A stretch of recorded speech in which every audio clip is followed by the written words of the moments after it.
The Stoics built their entire philosophy on a single, uncompromising premise. You cannot control what happens to you, but you have absolute sovereignty over how you respond.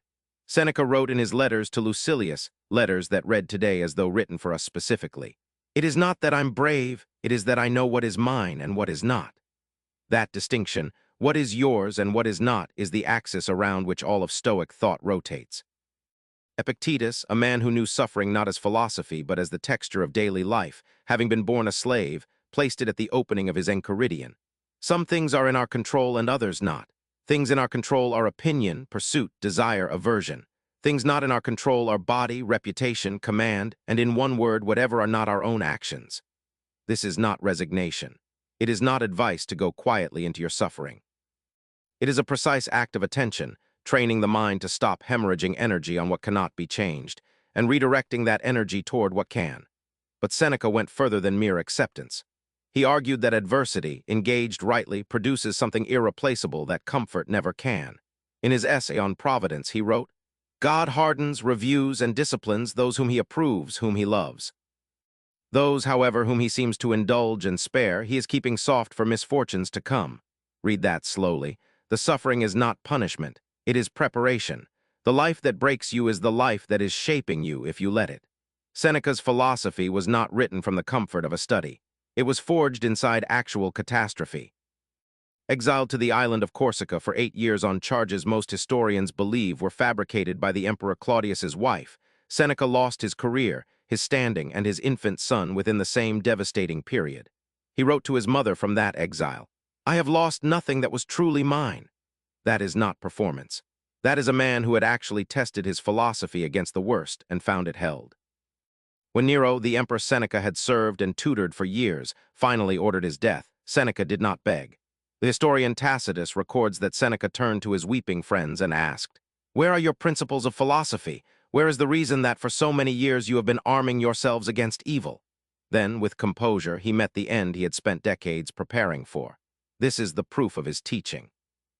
Not a man who wrote beautifully about courage, a man who demonstrated it at the final moment. Marcus Aurelius faced a different furnace. As Emperor of Rome during plague, relentless war on the northern frontier, and constant political betrayal from within his own court, he wrote privately in his Meditations, pages never intended for publication, never written for an audience, these words: "The impediment to action advances action. What stands in the way becomes the way." That is not a motivational phrase. That is a man, one of the most powerful in the ancient world, talking himself through the daily weight of an empire, using philosophy as his anchor. Epictetus endured slavery. Marcus endured empire. Seneca endured exile and execution. 3 men separated by centuries and circumstance, arriving at identical ground. Suffering met with philosophy is not the enemy of a meaningful life. It is the material from which one is built. Consider what this looks like today. You are passed over for a promotion you earned. A relationship ends without warning. A diagnosis arrives and reorders everything you thought you knew about the future. The instinct, deeply human and completely understandable, is to treat these as interruptions of the real life you were supposed to have. Stoicism inverts this. This is the real life. The friction is the forge. Seneca wrote, "A gem cannot be polished without friction, nor a man perfected without trials." That is not poetic consolation. It is a structural claim about how growth actually works. So what do you do with it? Seneca recommended a practice he called premeditatio malorum, the premeditation of adversity. Each morning, briefly and calmly, consider what could go wrong today, not to generate anxiety, but to dissolve it. When you have already faced the worst with steady attention, the worst loses its power to ambush you. You have rehearsed your response before it is needed. He also recommended an evening examination, 3 questions before sleep.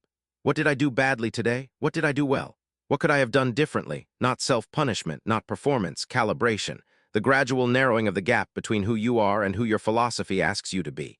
And this most immediately, the next time something outside your control goes wrong, pause, 1 breath. Ask the question Epictetus trained his students to ask before every reaction. Is this in my control or not?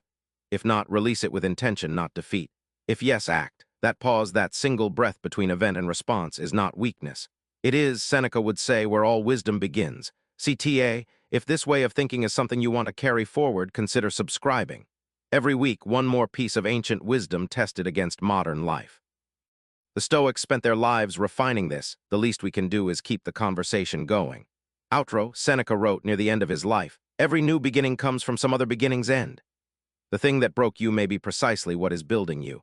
That is not comfort, it is philosophy. And today's practice is this: take whatever is hardest in your life right now, the thing you most wish were different, and ask it one honest question: what are you here to teach me? The Stoics believed the answer is always there. We simply need the courage to look. Stotags. Stoicism, Seneca Stoic philosophy, Marcus Aurelius, Epictetus, Ancient Wisdom, Stoic wisdom, how to deal with suffering, letters to Lucilius, Meditations, Marcus Aurelius, Stoic path to growth, Stoic mindset, turning pain into wisdom, philosophical wisdom, Stoic life lessons, Seneca life advice description.